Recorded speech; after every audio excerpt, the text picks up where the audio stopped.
Hello everyone, welcome to another session on Spectrum. Okay, and in this session, we are moving on to another poem, and the poem is Death Fugue by Paul Celan.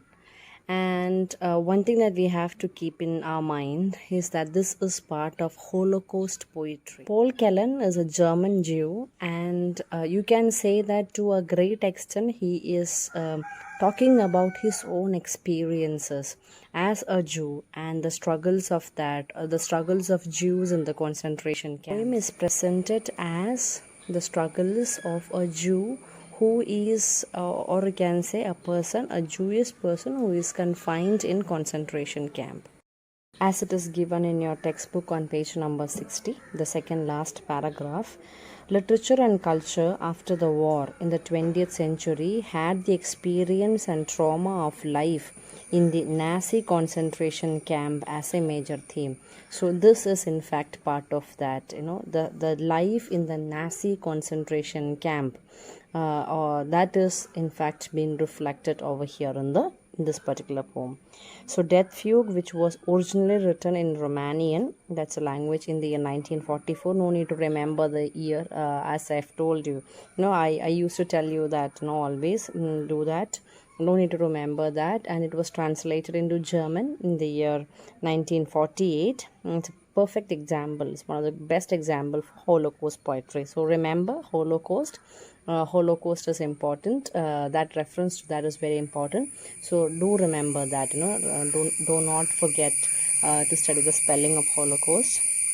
Then he talks about, Celan describes the deadening, endlessly repetitive nature of life in the concentration camp, and that repetition, that is in fact getting reflected in the poetry also. You can see that many a times he is repeating the same, and for a normal reader, he or she feels that there is nothing that is coherent in the poem. Coherent in the sense there are certain things that are repeated very often, and more than just repetition, you can see that that line of thought, everything is it has got some breaks in between. There are certain links and thoughts that are missed in between. So all these points to that difficult phase of a human being who is awaiting his death, and like who is in fact experiencing the death and the cries of the near and dear ones in the concentration camp. So that is in fact getting reflected in the poem. Each thoughts comes and goes, and you can see there are like mixed and different kinds of emotions. I can say that there are three different, though it's like there are so many images that are repetitively appearing in the poem.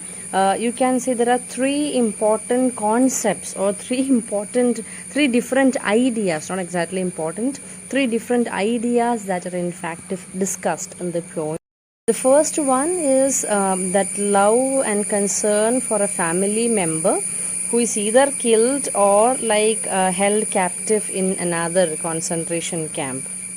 Another emotion that is getting represented or described in the poem is the fear for a commandant who repetitively is mentioned as or metaphorically mentioned as plays with the snakes.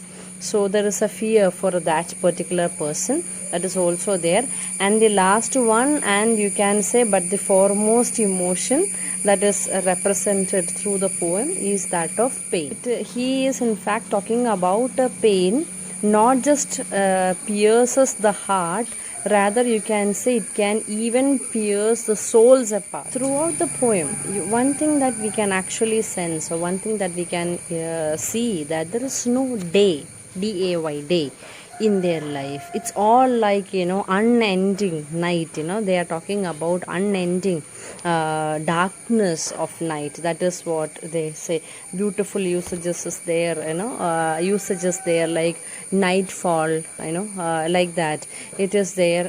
Each day revolves as an unending night that began from evening and ended in the darkness of night. So it's like waiting for the night, that is evening, and then that unending night. These are the two things that are there in the lives of these people that can in fact can throw light into that particular concept of that awaiting death, and there is no hope for a ray of light in their life, kind of emotion. And he says that the only thing that helps them to survive this or through this living death kind of a situation is the black milk of dawn. That is what he uses, that particular phrase, black milk of dawn. So again, the milk, even the milk is black there, but still, that is what he says in the poem. Coming back to your text on page number 61, I'm reading out from the introduction paragraph. This is basically a modernist poem, because that there is no meter as such that is followed, and the way in which it is structured, that also points to that particular characteristic called modernism, modernist writing. Okay, so modernist sensibility with fragmented sentences and a series of stark and surrealistic images. Stark reality and surrealism and superrealism. Okay, and then varied length of stanzas creates the impression of a scene of suffering, fear, and death. So altogether, the poem puts out the idea of suffering, fear, death, and that pain of the writer or those people who are in the concentration camps. And the speak of the poem is a we. Okay, again, it is not alone, that also you can conclude from this particular usage. So we standing for the Jews who were imprisoned in the concentration camps, doing various jobs like digging graves and executed in the end. So it's like that collective noun is being used there, that is basically representing the whole of Jews who lived and died in the concentration camps.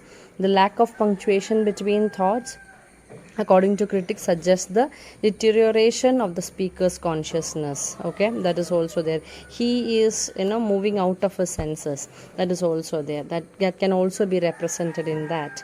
Okay, and the mood is dark and tragic, of course, because the setting is concentration camp, and is set by a haunting refrain of black milk of daybreak. We drink it at nightfall. Okay, so it is just that a very slight hope of a daybreak that actually makes them survive through the darkest of the night. So that is all about the introduction thing. As I have already told you, it's a Holocaust poetry. It's part of Holocaust poetry.